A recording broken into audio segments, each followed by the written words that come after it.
So hey guys, আজকে সকাল সকাল ডাইরেক্ট স্কুল ড্রেস লাগাইয়া ব্লগ বানানোর কারণ হলো আজকে আমরা একটু যাইতাম টাউনের মধ্যে। যাওয়াটা কারণ হইলো আজকে গতকালকে আমরা স্কুল থেকে আমরা নামতে হয়েছে যে যারা টাউনের মধ্যে প্রোগ্রামও যাইবা তারা সবাই রেডি হইয়া 10টার সময় বারো দিতা। তারপরে আমি আর আমার দোস্ত বাড়ি গেলাম, আর দোস্ত কাছে আজকে বসে একবারে যখন তার দোস্ত হইতা তো আমরা গাঁর সদস্য না নিতাম, আসলে আমরা থাকতে হই না। আর বেশি জায়গা তারপরে বক্কা জায়গা আইসি যত টুকটুক টুকটুক নাই আটকে খেলাম, আর দোস্ত পালো আমার হিটাই দাঁড়িয়া গজব।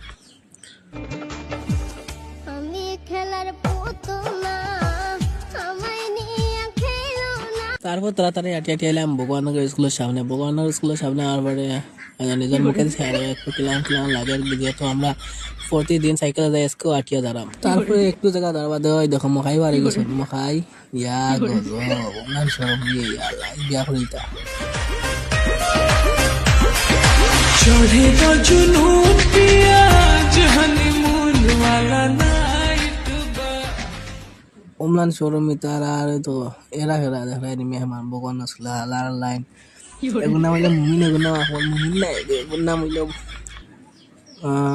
বুচ্চুত, আর এগুলো নাম হইলো তোমার লেদা। वाला नाइट বুঝছো বুঝছো, আর মখাই দেখো দেখো।